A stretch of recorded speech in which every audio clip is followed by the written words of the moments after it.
जी हाँ दोस्तों, अस्सलाम वालेकुम रहमतुल्लाहि व बरकातुहू। उम्मीद करता हूँ कि आप सब बेहतर होंगे और अल्लाह पाक बेहतर ही रखे।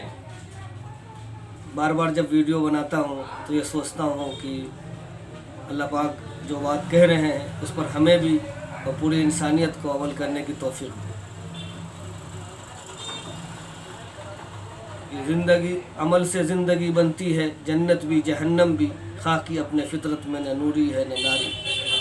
इंसान की ज़िंदगी में अगर खूबसूरती जो आएगी वो वाहिद अमल से आएगी। अमल की कीमत जब तक इंसान नहीं चुकाता उसकी ज़िंदगी में खूबसूरती और पायदारी और एक मिसाली ज़िंदगी बन ही नहीं सकती है। उसी के ताल्लुक़ से कुछ बातें जो आज फैशन जो चला हुआ है उसके ऊपर रोशनी डालना चाह रहा हूँ कि ऐसे कपड़े जिससे सिर्फ जिस्म के रंग बदलते हैं, जिस्म छुपता नहीं है, ऐसे कपड़ों पर अल्लाह की लानत है। तो मैं तमाम बहनों से गुजारिश करूँगा कि जो आप कपड़े पहनती हैं जिससे लोग माइल हो या फिर हम दूसरे की तरफ माइल हो या लोग माइल हो, ऐसे कपड़ों पर अल्लाह की लानत है।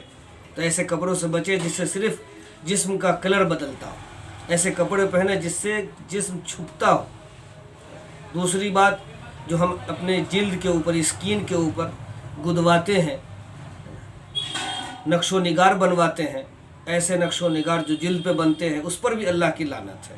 तीसरी बात, वो जो मसनूई बाल लगाकर अपने आप को खूबसूरत बनाना और सिखों की तरफ बड़े जो है बाल को वो बना करके और सर के ऊपर, तो ऐसी चीज़ों से अल्लाह की लानत है। और औरतें जो हैं बाल कटवाना और साइंटिफिक तरीके में भी बाल कटवाने से जो है बड़े नुकसानदेह असरात होते हैं। ऐसे बाल कटा के मर्दों की तरह लगना आज एक आम माहौल बनता जा रहा है। माशरे में ये चीज़ें आम होती जा रही हैं। तो अल्लाह करे इन तमाम बुराइयों से या फैशनों की नफ़रत हमारे दिलों में पैदा हो जाए। दो रास्ते हैं हमारे, एक है दज्जाली रास्ता, एक है ताजदार मदीना फ़ख्र दो आलम सल्लल्लाहु अलैहि वसल्लम का रास्ता। अब हमें यह तय करना है कि हम कौन से रास्ते पे जाएं।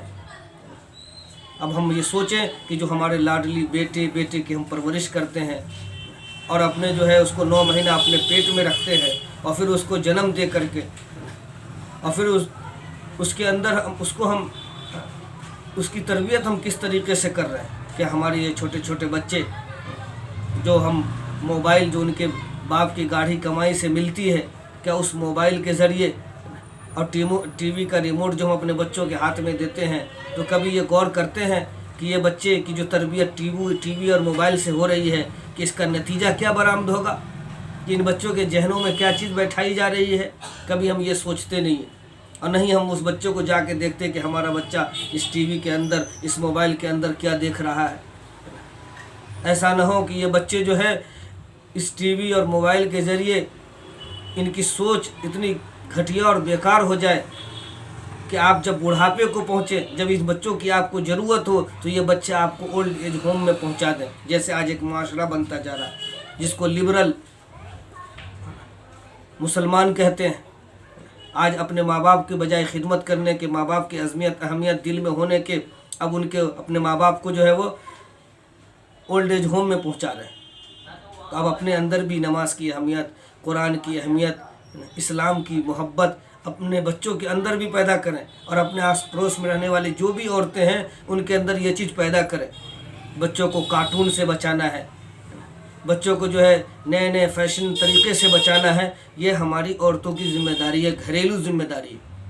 इसको समझना होगा इस ज़िम्मेदारी को, और अगर नहीं समझे तो बच्चे दज्जाली फितनों के शिकार हो जाएंगे और हमारे बच्चे शैतान के दीन के पैरोकार हो जाएंगे। अगर बचपन से बच्चों को ध्यान नहीं दिया गया, यार ये कह के कि अभी तो बच्चे हैं, अभी इन पर ध्यान देने की ज़रूरत क्या है, इनको मकतब भेजने की ज़रूरत क्या है, इनको दीन सिखाने की ज़रूरत क्या है।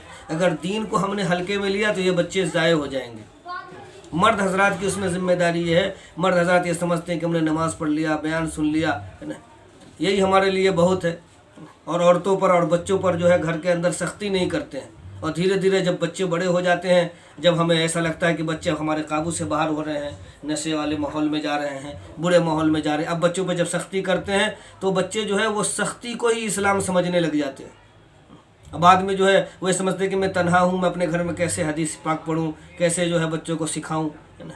ایسا نہیں ہے. آپ اگر ایک دینی فکر کو لے کر کے گھر میں بیٹھیں گے تو اس کا اثر عورتوں پہ بھی ہوگا، بچوں پہ بھی ہوگا، اور انشاءاللہ یہ آپ کا دینی فکر اور دینی سوچ سے نہ جانے کتنے لوگ اپنے گھروں میں قرآن پاک اور جو ہے بچوں کو احادیث مبارکہ اور اپنے گھر میں دین سکھانے لگے.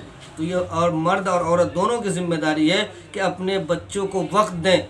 آج بہت بڑی مصیبت، اپنے بچوں کو دوسرے کے حوالے کر جاتے ہیں. انگلش اور جو ہے اردو زبان بھی سکھائیں بچوں کو تاکہ وہ بچے جو ہے اسلامی معلومات آسانی سے سمجھ سکیں. امید کرتا ہوں کہ آپ لوگ اپنے بچوں پر ضرور دھیان دیں گے. اگر ہم نے دھیان نہیں دیا تو اس کا خمیازہ کوئی اور نہیں، ہم خود بھگتیں گے. اللہ تعالی ہمیں اپنے بچوں پر مکمل دھیان دینے کی توفیق عطا فرمائے اور ہمارے بچوں کو تمام برے معاشرے سے بچا کر جو اسلام کا صحیح معاشرہ ہے، اسلام کا صحیح نظریہ ہے، وہ ہمارے بچے سمجھنے لگے. امید کرتا ہوں کہ یہ ویڈیو کو خوب سنیں گے، اس کو شیئر بھی کریں گے. بہت ساری باتیں ہم کہنا بھی چاہتے تھے، کہتے بھی ہیں. بڑا ایک دل میں درد ہمیں بھی پیدا کرنا ہوگا، آپ کو بھی پیدا کرنا ہوگا، ایک غم پیدا کرنا ہوگا، ایک فکر پیدا کرنا ہوگا. بچوں کو ایسے ماحول دینے ہوں گے جو ماحول جو بچے جو ہیں اسلام کو، ایمان کو اور اپنی ضمیر کو اور اپنی حقیقت کو سمجھیں. ورنہ اگر نہیں سمجھیں گے تو آنے والا دور ہمیں بخشے گا نہیں. ہمیں بھی اور ہمارے نسلوں کو بھی مٹانے کے لیے اگر کہ اب بھی نہ جاگے تو. اور یہ بھی سنا ہوگا کہ اگر ہم نے نہیں سمجھا تو ہمارے مٹانے والے ہمیں کھڑے ہیں ٹولی بنا کر کے، گروہ بنا کر کے، کہ دنیا میں اب اسلام کی کوئی ضرورت نہیں ہے. اسلام جو ہے اس ملک کی ترقی میں ایک ناسور ہے. ایسی بدگمانی اسلام اور مسلمانوں کے خلاف پھیلائی جا رہی ہے کہ مسلمان کو مار دینا کامیابی ہے. کہ ایسی باتیں لوگ کہہ رہے ہیں. اس کے مقابلے میں اگر اپنے بچوں کو آپ نے ہنرمند نہیں بنایا، ان کو علم والا نہیں بنایا، ان کے اندر بچوں کے اندر ٹیلنٹ نہیں پیدا کیا، خوبی نہیں پیدا کیا، علم نہیں دیا، تو وہ بچے ضائع اور بیکار ہو جائیں گے. اللہ سے دعا ہے کہ اللہ پاک ہمیں بھی اور آپ کو بھی اپنے بچوں کو، اپنی نسل کو کامیاب کرنے کی فکر پیدا فرمائے. السلام علیکم ورحمۃ اللہ.